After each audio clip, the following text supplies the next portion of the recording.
Los derechos humanos protegen a quienes son agredidos por los poderes del Estado. En la Edad Media era absurdo plantearlos. No había derechos para los hombres.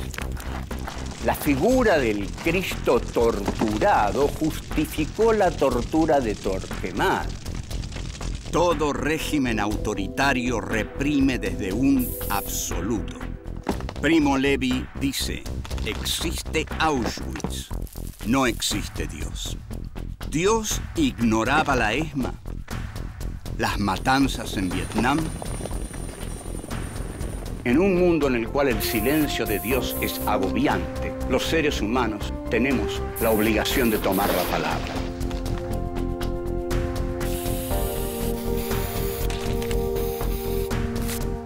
Filosofía aquí y ahora 5.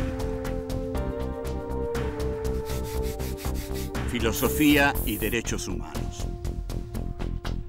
Encuentro 11. Terrorismo de Estado en la Argentina. 1. El proyecto económico. 2. La teoría de los dos demonios. 3. Los indiferentes y los tímidos. 4. Estado y justicia. Los delitos de lesa humanidad. 1. El proyecto económico.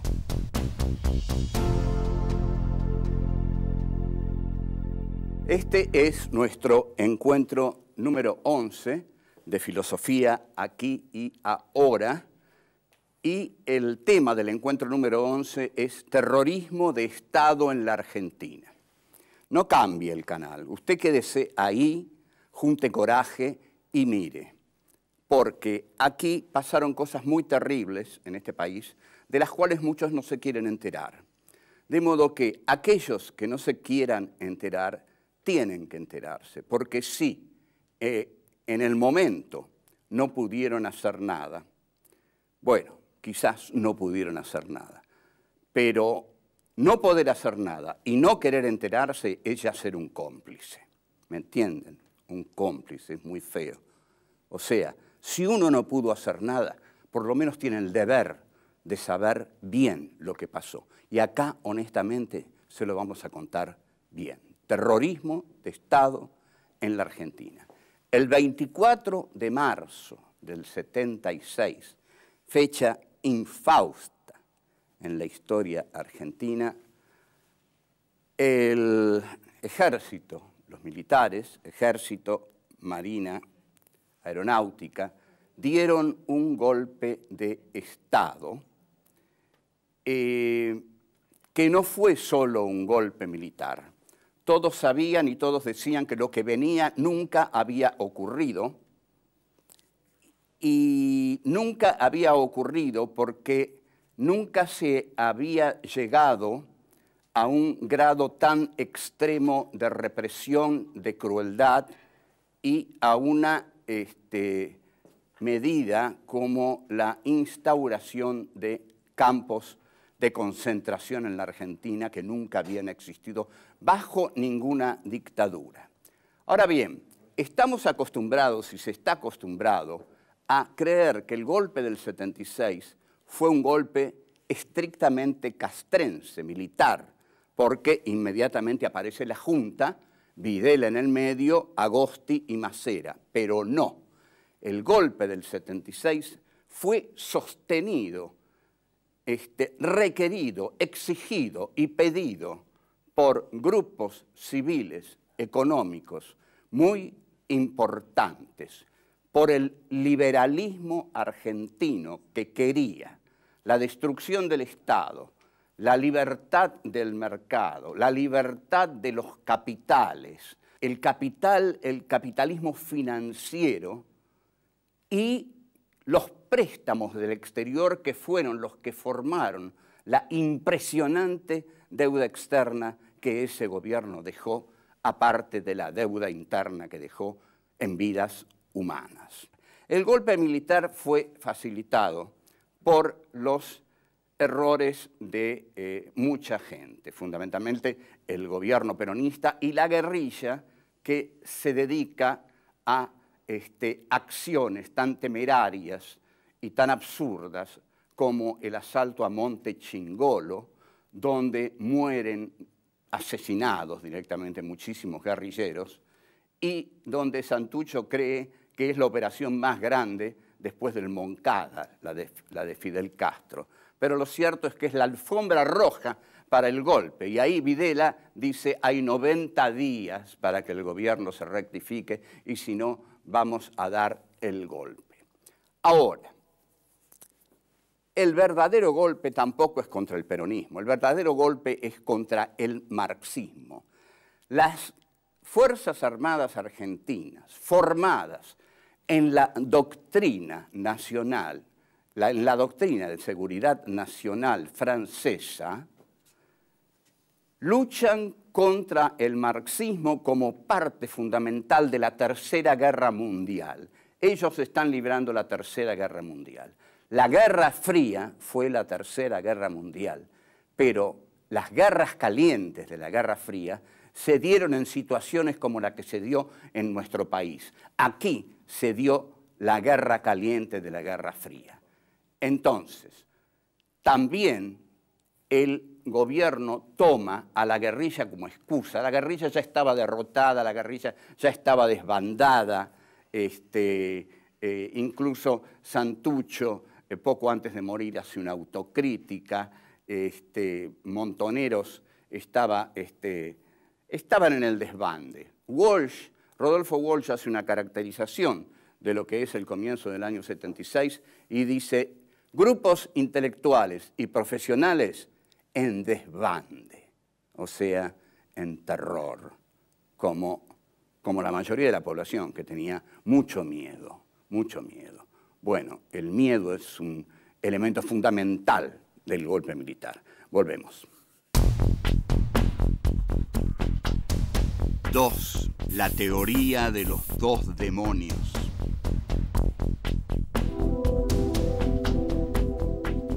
La subversión estaba derrotada en 1976, de modo que fue una excusa.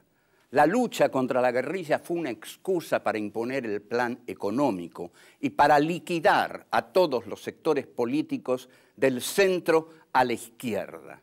Entonces, la excusa de la subversión sirve, constantemente sirve. Luchamos contra la subversión es terrible, etcétera, etcétera, pero sirve para instaurar en el país un sistema económico que favorece a las grandes empresas. Las pequeñas y medianas empresas se funden, porque todas las fábricas cierran las persianas, porque todas las enormes fábricas, los monopolios para los cuales se ha hecho este golpe y se han beneficiado con este golpe, se devoran a las pequeñas fábricas o las pequeñas fábricas se funden.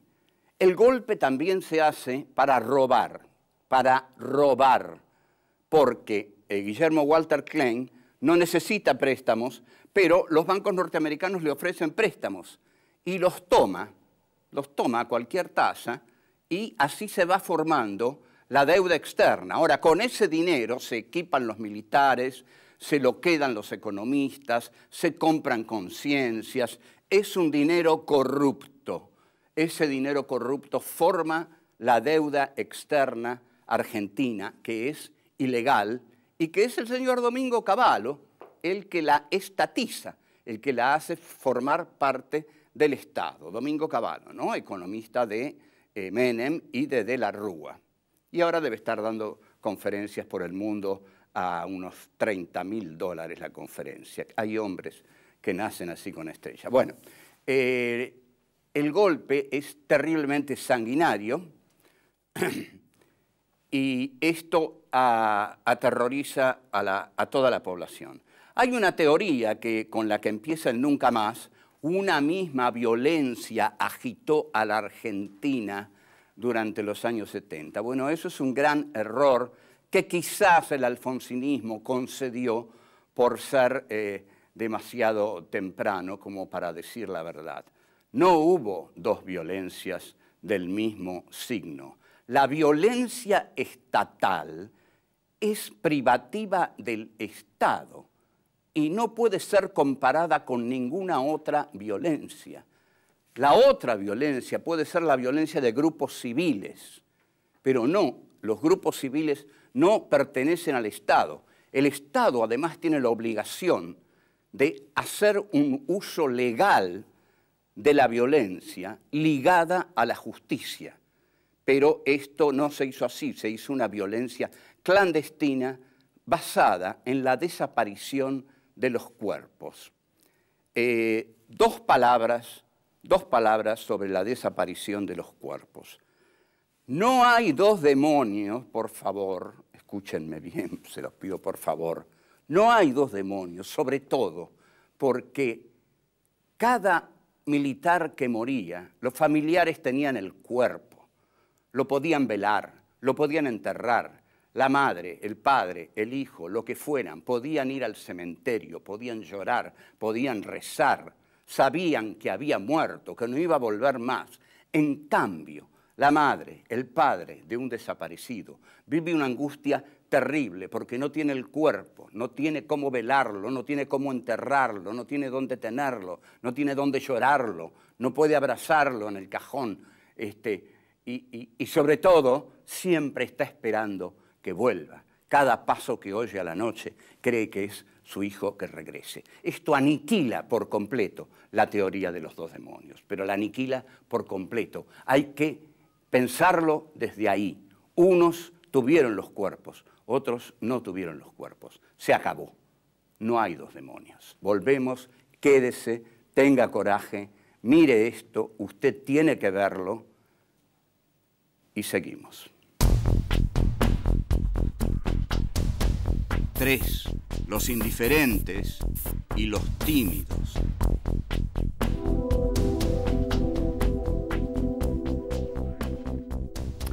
La represión no estaba al servicio de liquidar la guerrilla. Por supuesto, los grupos guerrilleros que insistían en pequeñas acciones sin trascendencia eran detenidos, llevados a la ESMA, aniquilados, torturados para obtener confesiones.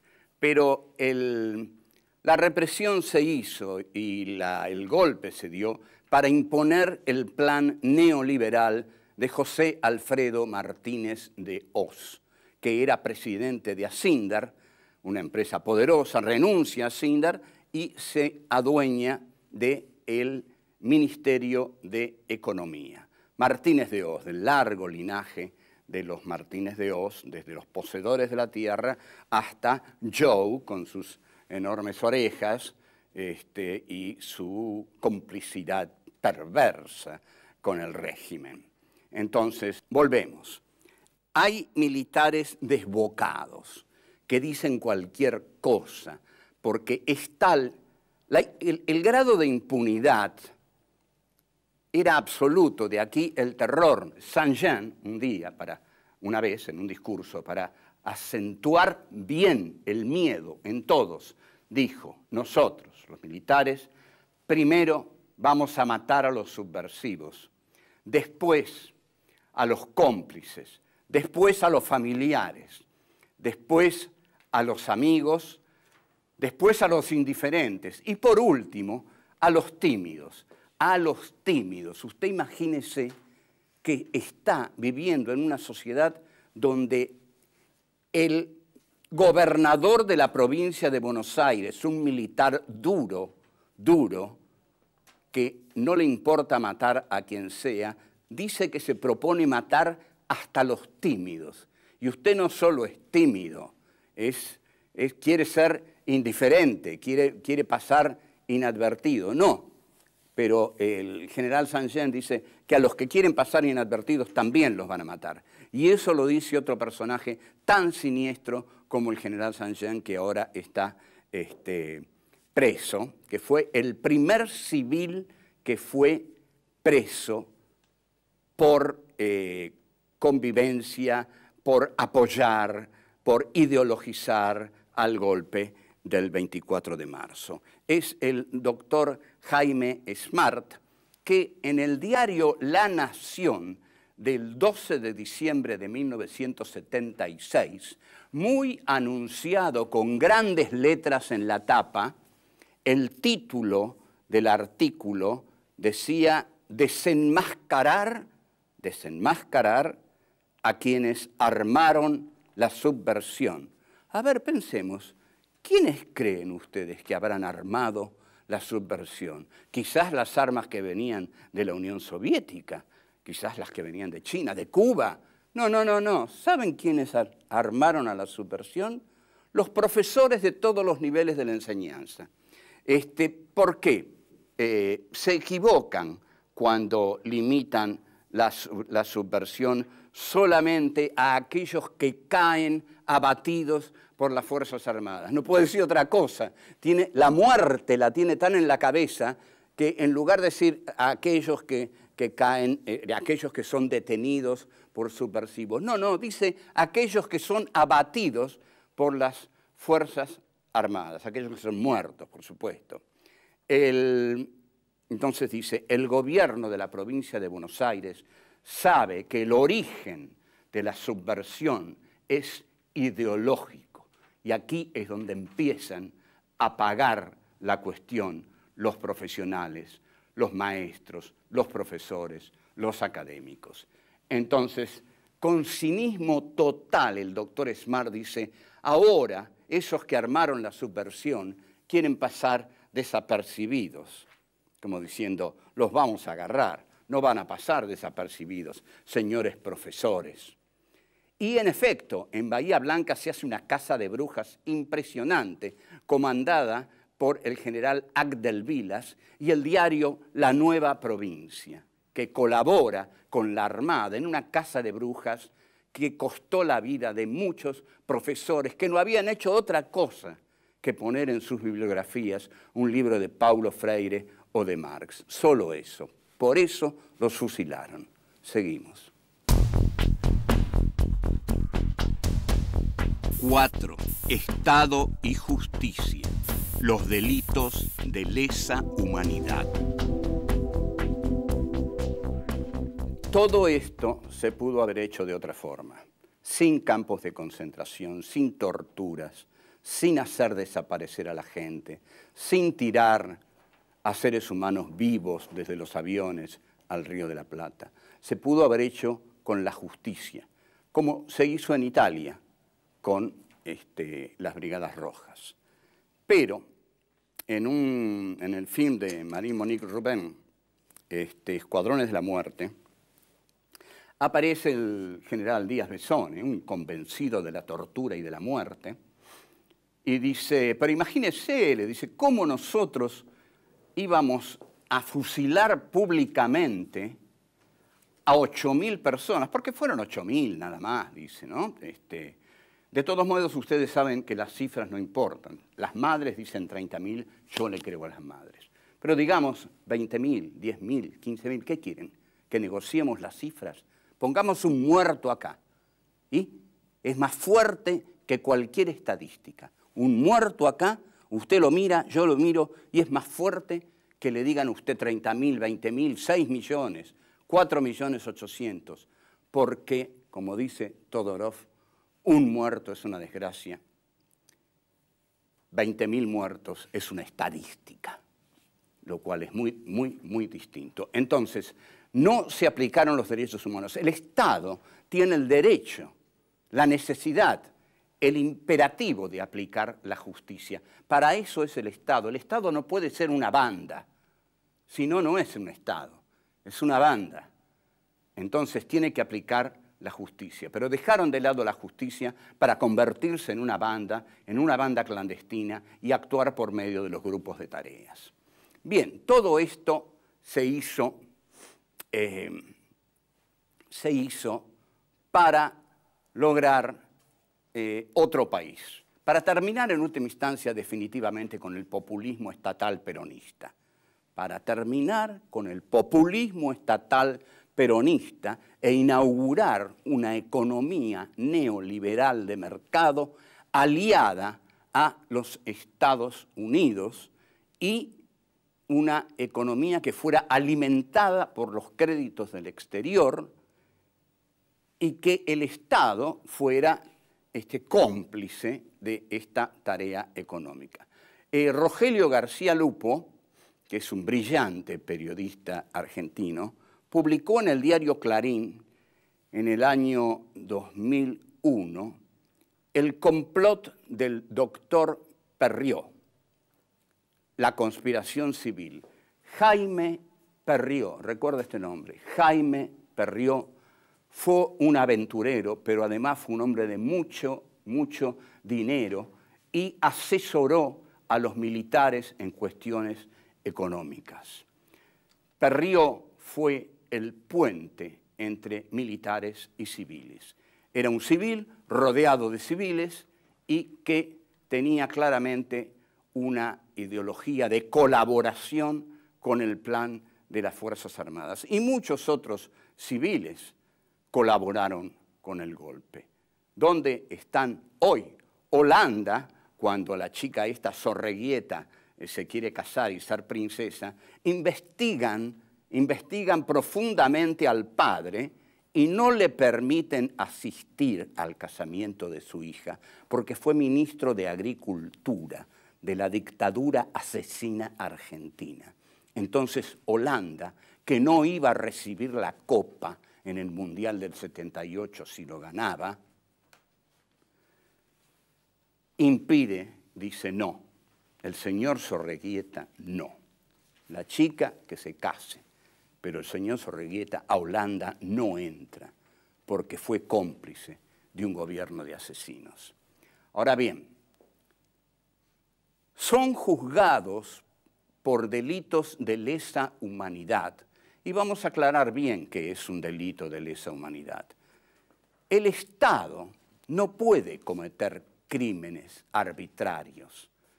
El Estado tiene que hacer justicia y cuando apresa a alguien, tiene que suponer ante todo que esa persona es inocente y después demostrar su culpabilidad. Este es un principio fundamental de la juridicidad de las naciones, desde Hobbes en adelante, o antes, pero desde Hobbes, por lo menos desde el Leviatán en adelante. Hay que demostrar primero la culpabilidad y después se verá, pero todo detenido es inocente. Por eso, usted no se asombre si yo le digo que los 30.000 o los 20.000 o lo que sea, eran todos inocentes, porque ninguno fue juzgado, ¿está claro? Ninguno fue juzgado. Y en cuanto a los que se dice que murieron en enfrentamientos, hay muchas dudas acerca de esos enfrentamientos, porque muchísimos enfrentamientos fueron fraguados deliberadamente para pasar listas de muertos que ya habían sido fusilados en los campos de concentración. Entonces, los derechos humanos, ¿dónde están? Son las organizaciones de derechos humanos que defienden el primer punto de la Declaración de Derechos Humanos. Toda vida es valiosa e irreemplazable. Esta debe ser la primera verdad que debe anidar en el corazón de todos los hombres y que desgraciadamente no es así. Pero si fuera así, viviríamos en otra clase de mundo. El terrorismo de Estado, por el contrario, barre con los derechos humanos y jamás va a considerar que una vida es sagrada, sino que va a considerar que una vida no vale nada. Porque el general Ramón Camps dijo, nosotros no matamos personas, matamos subversivos. ¿Hace falta que le diga algo más? Chao, hasta luego.